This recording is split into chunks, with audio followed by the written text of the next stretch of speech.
अब हमारे पास 5th chapter है सम फंक्शंस ऑफ नंबर थ्योरी। इसमें सबसे पहला फंक्शन है ग्रेटेस्ट इंटीजर फंक्शन या फिर ब्रैकेट फंक्शन। इसकी क्या डेफिनेशन है?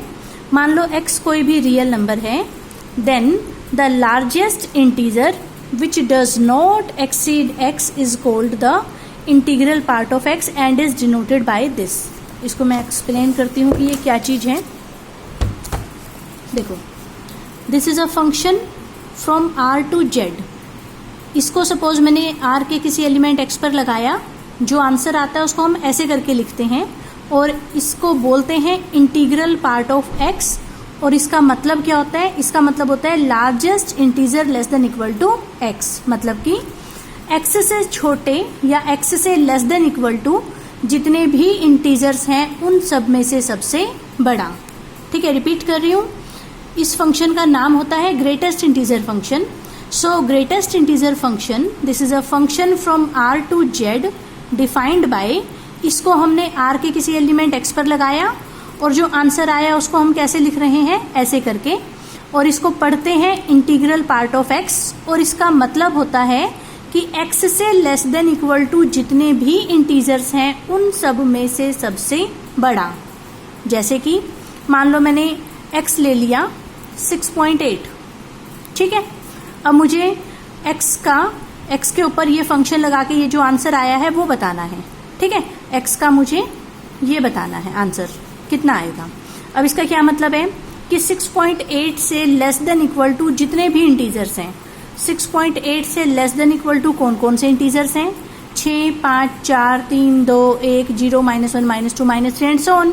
लेकिन उन सब में से सबसे बड़ा कौन है? 6। सो 6.8 का ग्रेटेस्ट इंटीजर फंक्शन लगाने पर आंसर कितना आया? 6 आया, क्योंकि इसकी डेफिनेशन क्या है कि x से लेस देन इक्वल टू जितने भी इंटीजर्स हैं उन सब में से सबसे बड़ा। तो 6.8 से लेस देन इक्वल टू कौन कौन से इंटीजर थे? 6, 5, 4, 3, 2, 1, 0 एंड सो ऑन। लेकिन उन सब में से सबसे बड़ा कौन है? 6। सो 6.8 के ऊपर ग्रेटेस्ट इंटीजर फंक्शन लगाने पर आंसर कितना आएगा? 6। ठीक है। सो ग्रेटेस्ट इंटीजर फंक्शन आप किसी भी रियल नंबर पे लगा सकते हो, लेकिन जो आंसर आता है वो हमेशा एक इंटीजर आता है, क्योंकि हमने क्या कहा? x से लेस देन इक्वल टू सारे इंटीजर्स में से सबसे बड़ा। तो इंटीजर्स में से जो सबसे बड़ा होगा वो भी इंटीजर ही होगा, ठीक है। इसका मतलब ये जो आंसर आएगा ये एक इंटीजर आता है, इसलिए इसको क्या कहा जाता है? Integral part of x। ठीक है। अब इसको बुक में से रीड करके देखो। बुक में लिखा है let x be any real number. हमने भी ये फंक्शन जो है वो r के एलिमेंट्स के ऊपर लगाया है, ठीक है। फिर आगे लिखा है then the largest integer which does not exceed x। वो सबसे बड़ा इंटीजर जो x से बड़ा नहीं है। x से बड़ा नहीं है का मतलब less than equal to x। तो उसको हम इंटीग्रल पार्ट ऑफ x कब कहेंगे? मतलब कि उसको हम this is called integral part of x। तो इस चीज को क्या कहा जाएगा? Integral part of x। और इसको इस तरीके से डिनोट किया जाएगा। और इसका क्या मतलब है? x से लेस देन इक्वल टू जितने भी इंटीजर्स हैं उन सब में से सबसे बड़ा। The function which associates integer this with each real number. Function defined कहाँ पर है? रियल नंबर्स के सेट पर। और आंसर क्या आ रहे हैं? इंटीजर्स आ रहे हैं, ठीक है। इसलिए हमने लिखा कि this is a function from r to z। इस फंक्शन का नाम है ब्रैकेट फंक्शन या ग्रेटेस्ट इंटीजर फंक्शन, ठीक है। ये मैं ऑलरेडी बता चुकी हूँ कि इस फंक्शन का नाम है ग्रेटेस्ट इंटीजर फंक्शन या ब्रैकेट फंक्शन। ये लगता है रियल नंबर्स के ऊपर, लेकिन जो आंसर आता है वो एक इंटीजर होता है, इसलिए इसको इंटीग्रल पार्ट ऑफ x भी कहा जाता है, ठीक है। मान लो अगर हमें 5 का निकालना होता, मान लो x की वैल्यू होती 5, ठीक है। हमें x का ग्रेटेस्ट इंटीजर फंक्शन लगाने के बाद कितना आंसर आना है वो देखना है। तो बाय डेफिनेशन इसका क्या मतलब है कि 5 से लेस देन इक्वल टू जितने भी इंटीजर्स हैं उन सब में से सबसे बड़ा। अब 5 के इक्वल वाले भी लेने हैं और 5 से लेस वाले भी लेने हैं। तो 5 के इक्वल और 5 से लेस, 5 के इक्वल तो 5 हो गया और लेस हो गए हमारे ये वाले सारे, बट इन सब में से सबसे बड़ा कौन है? 5। तो इसका ग्रेटेस्ट इंटीजर फंक्शन कितना आ गया? 5, ठीक है। और ये आप दोनों सिचुएशन में देख सकते हो कि जो ग्रेटेस्ट इंटीजर फंक्शन है यहाँ पर 6 जो है वो 6.8 से कम है और 6 रिप्रेजेंट कर रहा है इसको और 6.8 रिप्रेजेंट कर रहा था x को। x था हमारा 6.8 और उसका ग्रेटेस्ट इंटीजर फंक्शन लगाने के बाद आंसर आया था 6, ठीक है। तो 6 रिप्रेजेंट कर रहा है इसको और 6.8 रिप्रेजेंट कर रहा है x को। तो यहाँ पर ये इससे लेस आया, जबकि यहाँ पर यहाँ पर x की वैल्यू भी 5 है और उस पर ग्रेटेस्ट इंटीजर फंक्शन लगाने के बाद भी आंसर 5 है, तो यहाँ ये दोनों बराबर आए। ठीक है, तो इसका मतलब या तो ग्रेटेस्ट इंटीजर फंक्शन x से लेस होगा या फिर इक्वल होगा। तो इसको कुल मिलाकर हम कैसे लिख सकते हैं कि this is less than equal to x, कि ये इससे लेस भी हो सकता है और ये इसके इक्वल भी हो सकता है, जैसे यहाँ पर लेस था और यहाँ पर इक्वल था। ठीक है, इसके बाद आगे लिखा है for any real number x -1 छोटा होगा इससे। वो तो आप देखो यहाँ से देख ही सकते हो, यहाँ x ये था तो x -1 हमारा कितना आएगा 5.8। ठीक है, और 5.8 जो है वो इससे लेस है। ठीक, यहाँ पर x -1 कितना आएगा, x 1 है तो x -1 कितना हो गया 4, और जो 4 है वो इससे लेस है इससे। ठीक है ना, 4 इज लेस देन 5। ठीक, तो इसका मतलब यहाँ पर भी स्ट्रिक्टली लेस का साइन आया और यहाँ पर भी स्ट्रिक्टली लेस का साइन आया। तो x -1 और ग्रेटेस्ट इंटीजर फंक्शन x में किसका साइन आएगा, सिर्फ लेस का साइन आएगा, लेस देन इक्वल टू का साइन नहीं आएगा, क्योंकि हमने दोनों ही सिचुएशंस में देख लिया। जब x इंटीजर है तब भी देखा और जब x इंटीजर नहीं है तब भी देखा। दोनों ही सिचुएशन में x -1 ग्रेटेस्ट इंटीजर x से स्ट्रिक्टली लेस था, यहाँ पर भी और यहाँ पर भी। ठीक है, तो ये रिजल्ट यहाँ बता दिया कि x -1 स्ट्रिक्टली लेस होगा ग्रेटेस्ट इंटीजर फंक्शन x से और वो further less than equal to होगा x से। यहाँ पर ये निकाल के बता रखे हैं 2 का ग्रेटेस्ट इंटीजर फंक्शन 2 आएगा। 6.5 से छोटे कौन कौन से इंटीजर हैं, 6, 5, 4, 3, 2, 1, 0 सो ऑन, उनमें से सबसे बड़ा कौन है 6। माइनस के 7.6 से छोटे कौन कौन से हैं, -8, -9, -10, लेकिन उन सब में से सबसे बड़ा कौन है -8। 10/3 कितना आंसर आएगा 3 पॉइंट समथिंग, तो उसका ग्रेटेस्ट इंटीजर फंक्शन आ जाएगा 3। ऐसे ही इसका आ जाएगा -4।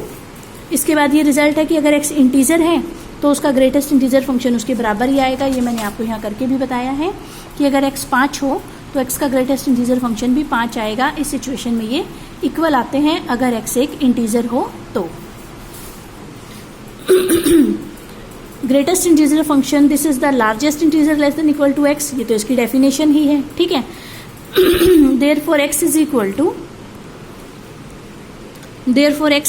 To greatest integer x plus r, where r जो है वो 0 या 0 से बड़ा होगा लेकिन 1 से छोटा होगा। अब ये लाइन कैसे आई, ये बहुत ज़्यादा काम आएगी लाइन हमें, बट ये आई कैसे देखो। मान लो मैंने x लिया 6.8, इसका ग्रेटेस्ट इंटीजर फंक्शन लगाने पर कितना आंसर आ जाएगा 6। हम 6.8 को लिख सकते हैं कैसे, 6 + 0.8, जिसमें से 6.8 किसको कहा गया था x को, 6 किसकी वैल्यू आई थी ग्रेटेस्ट इंटीजर x की, और 0.8 को मैंने नाम दे दिया r, वेयर बता दिया r किसको कहा है 0.8 को। और हम देख सकते हैं कि जो r की वैल्यू आई है वो 0 से बड़ी और 1 से छोटी है। ये वो सिचुएशन थी जब x इंटीजर नहीं था। अगली बार मान लो मैंने x ले लिया इंटीजर, मान लो मैंने x की वैल्यू ले ली 5, इसका ग्रेटेस्ट इंटीजर भी कितना आएगा 5। क्या मैं 5 को लिख सकती हूँ 5 + 0, ये 5 हो गया x, ये 5 हो गया ग्रेटेस्ट इंटीजर x, 0 को कह दिया r, वेयर बता दिया r = 0। तो चाहे x इंटीजर है या x इंटीजर नहीं है, दोनों ही सिचुएशंस में हमने x को क्या लिखा greatest integer x plus r, लेकिन एक जगह पर r की वैल्यू 0 आई और एक जगह पर 0 से बड़ी और 1 से छोटी। तो इन दोनों चीज़ों को कंबाइंड करके हम लिख सकते हैं कि r is greater than equal to 0 and less than 1। r या तो 0 होगा या 0 से बड़ा होगा लेकिन 1 से छोटा होगा। वो आप यहाँ देख लो, चाहे आप इस वाली सिचुएशन में देख लो। ठीक है, तो r 0 या 0 से बड़ा होगा, 0 भी हो सकता है, 0 से बड़ा भी हो सकता है, लेकिन 1 से छोटा होगा। और x को हम हमेशा क्या लिख सकते हैं greatest integer x plus r। ठीक है, तो हो गई ये लाइन, ये काफ़ी ज़्यादा हमें काम आएगी। इसमें r को क्या कहा जाएगा फ्रैक्शनल पार्ट ऑफ x, कि x का जो ये मान लो x था, इसका ये फ्रैक्शनल पार्ट है और ये इसका इंटीग्रल पार्ट है। ठीक है ना, तो x को यहाँ पर इसको तो कहा जाता था डेफिनेशन में इंटीग्रल पार्ट ऑफ x, और r को क्या कहा जाएगा यहाँ पर फ्रैक्शनल पार्ट ऑफ x। अगला नोट है हमारे पास, मान लो a और b दो पॉजिटिव इंटीजर्स हैं और b से हमने a को डिवाइड किया। ठीक है, सपोज b से हमने a को डिवाइड किया, क्वोशिएंट आया q, रिमाइंडर आया r, a को हमने क्या लिख दिया b × q + r, where reminder के ऊपर क्या कंडीशन होती है कि वो 0 या 0 से बड़ा है लेकिन जिससे डिवाइड किया है उससे छोटा है। ठीक है, और b हमें क्वेश्चन में यहाँ पॉजिटिव दे ही रखा था। Here b is greater than 0, सारे को b से डिवाइड कर दो। ये हो गया a बाई बी, ये हो गया बी क्यू बाई बी, ये हो गया r बाई बी। तो यहाँ से आ गया a by b is equal to b से b कट गया, ये बचा q plus r by b. ठीक है, यहाँ भी b से डिवाइड करो, 0 by b, r by b, b by b. तो यहाँ से आया कि 0 is less than equal to r by b and this is less than 1। 0 is less than equal to r by b and this is less than 1। एक तो ये चीज़ आ गई हमारे पास और एक ये चीज़ आ गई। ठीक है, ये तो फिर से वही इंटीग्रल पार्ट जैसी चीज़ आ गई कि ये कोई रियल नंबर है, इसको मैंने लिखा q plus r by b, जिसमें r बाई बी तो वही कंडीशन पूरी कर रहा है कि 0 या 0 से बड़ा है लेकिन 1 से छोटा है, और जो q है वो इंटीजर आएगा क्योंकि इससे इसको डिवाइड करोगे, यहाँ वाला तो इंटीजर ही आता था। ठीक है, तो ये है इंटीजर, ये तो हो गया हमारा इंटीग्रल पार्ट किसका, a बाई बी का। और r बाई बी क्या हो गया इसका, फ्रैक्शनल पार्ट, क्योंकि ये 0 या 0 से बड़ा है लेकिन 1 से छोटा है। So q is integral part of a by b and r by b is fractional part of a by b. It means अगर मैं a बाई बी का ग्रेटेस्ट इंटीजर फंक्शन निकालूं तो वो q आ जाएगा, है ना, क्योंकि हम इसको तो ऐसे करके लिखते थे, a बाई बी को तो हमने ऐसे करके लिखना था। ठीक है ना, कि कोई भी x है तो उसको लिखते हैं greatest integer x plus something जो कि 0 या 0 से बड़ा हो लेकिन 1 से छोटा हो, तो q इसको रिप्रेजेंट कर रहा है। ठीक है ना, तो ये चीज़ बस यहाँ पर बता दी कि पहले लिखा a को q b plus r where r 0 या 0 से बड़ा लेकिन b से छोटा है बाय डिवीजन एल्गोरिथम। फिर हमने आगे लिखा कि दोनों साइड b से डिवाइड कर दिया, यहाँ भी कर दिया, तो ये जो q है वो किसको रिप्रेजेंट करेगा, a बाई बी के ग्रेटेस्ट इंटीजर फंक्शन को। ठीक है ना, और ये जो है वैसे किसको रिप्रेजेंट कर रहा था, कोशेंट को, कब, जब हमने b से डिवाइड किया a को। ठीक है।